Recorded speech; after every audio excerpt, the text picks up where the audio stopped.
What's up, you guys? It's your girl Flawless K here, and welcome back to another video. So if you read that title, then you already know what this video is about. But before we get into it, don't forget to like, comment, and subscribe to your girl's channel for more great nursing everyday content. So without further ado, let's get into the video. So I quit my first nursing job. Oh my gosh, I can't believe it. Like, when you know you're a new grad nurse and you might start somewhere and you're like, it may or may not be for you. So then you're like, how do I go about leaving this job? And I'm gonna tell you how, because I did. So let's just start like back. So I started this nursing job. I was it wasn't the first job that I wanted to get into. I didn't think I was going to be a nephrology nurse. I really wanted to do labor and delivery, and I didn't end up getting or wasn't able to find a new grad job in L&D. So I ended up landing me a job as a nephrology nurse, working in an outpatient center as a nephrology nurse, taking care of people with chronic kidney disease. So that's what I've been doing for a little over a year. So when this whole pandemic broke out, it changed a lot of things for me. There was a lot going on. So as this whole pandemic thing was going through, we was working through it. We were short-staffed, out of equipment, blah, blah, blah. Everyone in the entire world, as a nurse, a doctor, a healthcare provider, we were all going through it when this pandemic had hit us.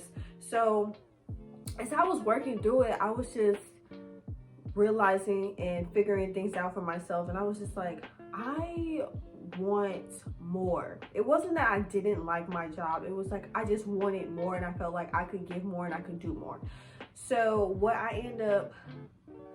once this whole pandemic broke out, there was other opportunities that the company that I was working for, they needed volunteers in like New York, they needed volunteers in like Chicago and Texas and Arizona, you know, where there was major impacts due to the whole virus.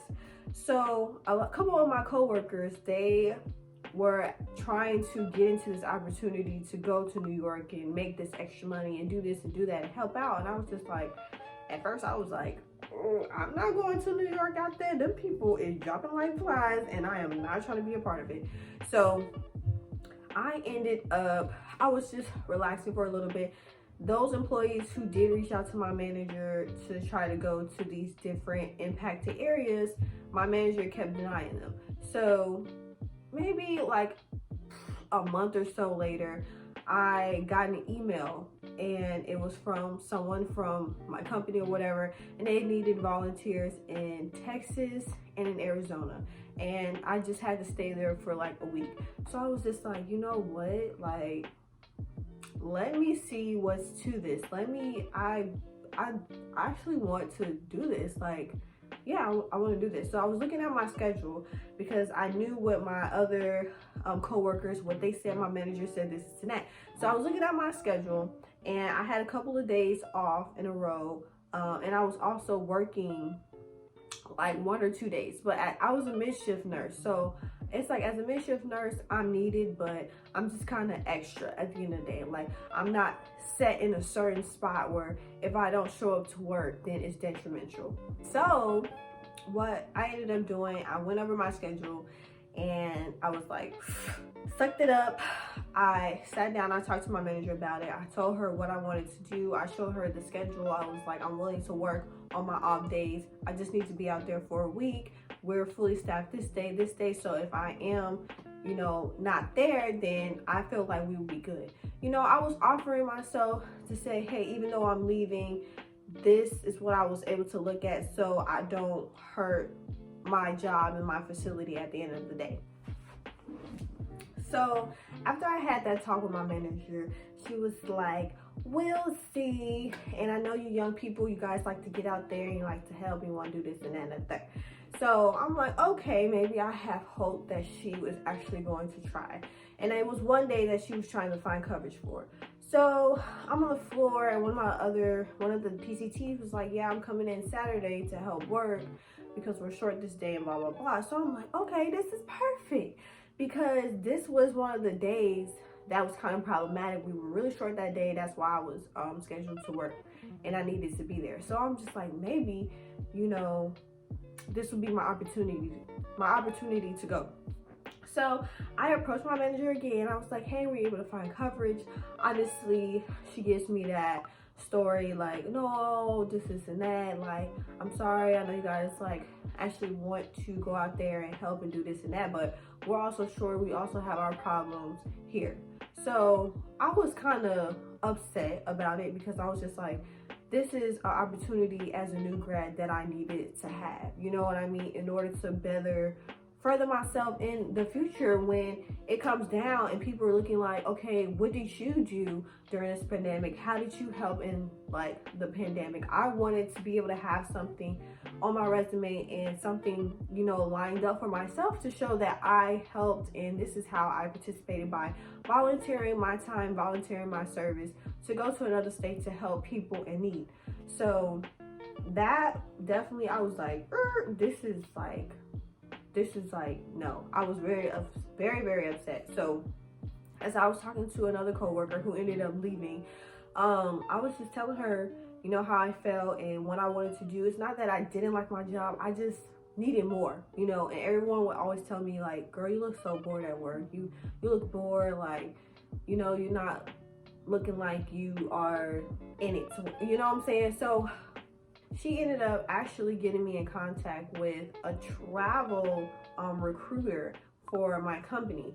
So I was like, okay, cool. Let me look into this, get some information and see like what's to this, like what's going on. So I did, I reached out, we ended up talking. She ended up giving me the pretty much layout of what I would get as a travel nurse, my pay, my stipend, my everything, my benefits, all of that. So I was like, you know what? This is what I'm gonna do.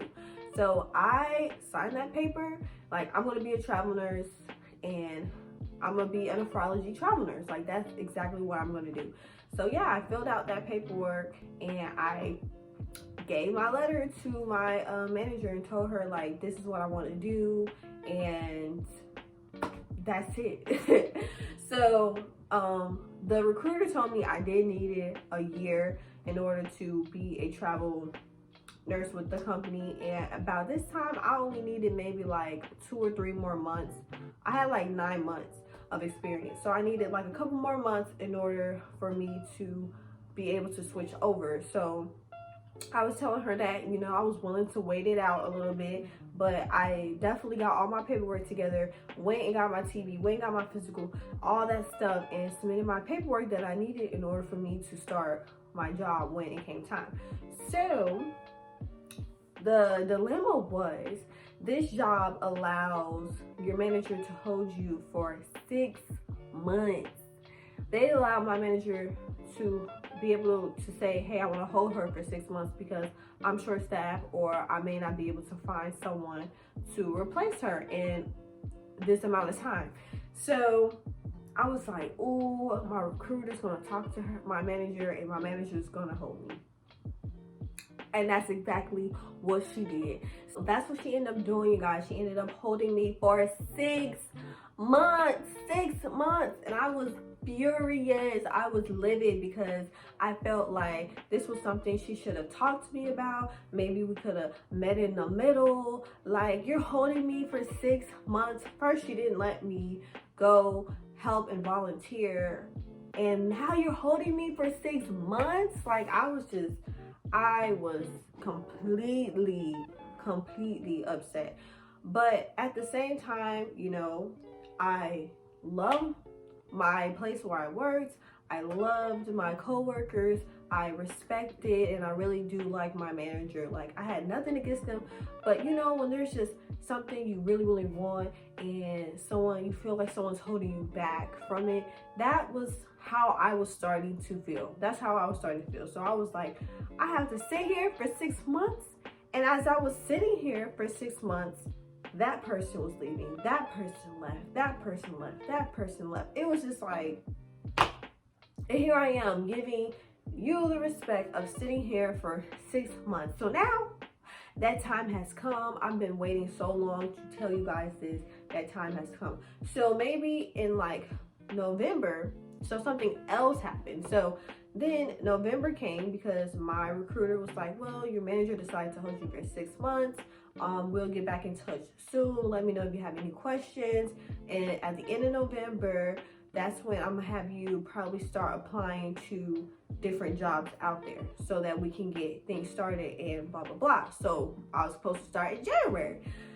So I'm like, okay, cool. So November comes, I'm messaging my recruiter, messaging my recruiter's manager, like, hey, I just want to get an update. Because I'm that type of person, I need to plan in advance. You know, I need to plan in advance so that I can have and make room for anything that may happen.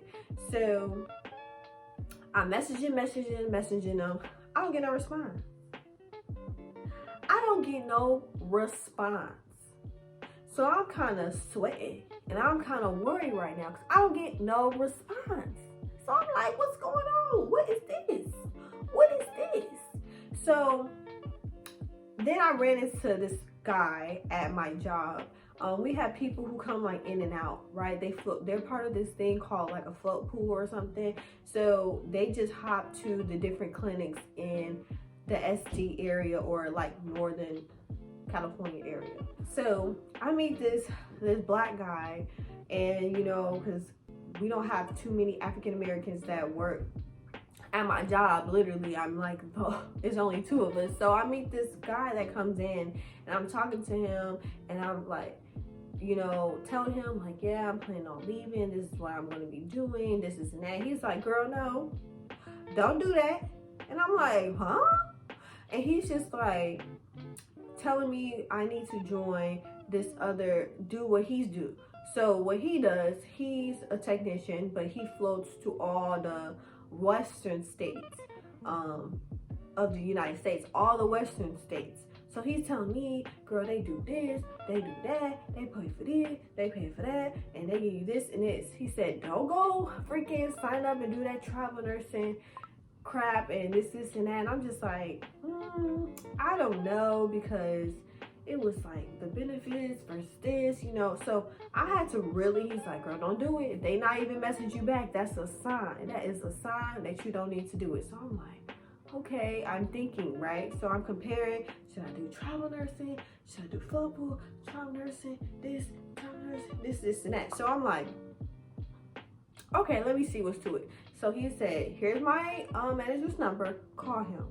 So I called him and I talked to him and I have him explain to me, you know, what the benefits was, what this was that, and this and that and third. And I was just like, okay, I think you sold me. I think you sold me. So I ended up switching from doing the travel nursing into this other group. So with this other group, which will be the new job I will be starting in January, this group, they travel through all the western states of the United States, and they're going to travel to Hawaii and they travel to Guam. So that was pretty exciting. So although I don't get to travel to like all the other states like Chicago and Florida and New York and Texas, but I still get to travel and go to like different places. So I was very excited about that. The benefits are definitely very different, which I will probably get into in another video. But let's get back into the story. So he's telling me, so I'm like, okay, cool. What do I need to do? What do I need to do? And I never heard back from those travel people. So I told them, said, what do I need to do? And he told me everything I need to do. I handed my manager another paper, like, this is what I'm doing officially now, and sign it and get me set up, because in January I'm out to jam. So I ended up getting everything set up, getting in touch with a manager, and I am super happy and excited to be going on this new nursing journey of mine. I'm still going to be a nephrology nurse, but I'm going to be a travel nephrology nurse. So I can't wait to get into that. You guys are going to love that new series I'm going to start here on my channel. I'm going to bring you guys along with me through my whole entire journey in life as a travel nurse. Super thankful for that employee for reaching out to me and telling me what I need to do and helping me get into this new career that I'm going to start for myself. And this is just my advice to any of my new grad nurses out there, to any just nurse out there in general. Don't let nobody stop you from living your life and doing your dreams. Don't let nobody stop you from doing what you want to do. If you don't feel happy at a certain place, if you don't feel comfortable, if you want more, then you need to go for it. And there's always going to be obstacles. There's always going to be obstacles in your way. But don't let nobody tell you that you can't do what you need to do for yourself. Because although I said, you know what, this was God's plan at the end of the day, because although I wasn't able to do labor and delivery, I found a career as a nephrology nurse, and I got out that jam, and now I'm going to be a travel nephrology nurse, which I would have never thought of doing when I was in nursing school. So I'm very excited to start this journey, and I'm super happy to share this news with you. And stay tuned for all the travel nurse series and videos to come through. Thank you guys for watching my video. I hope this was very informative. I hope this was very exciting news. And don't forget to like, comment, and subscribe for another video. And I will see you in my next video. Bye, guys.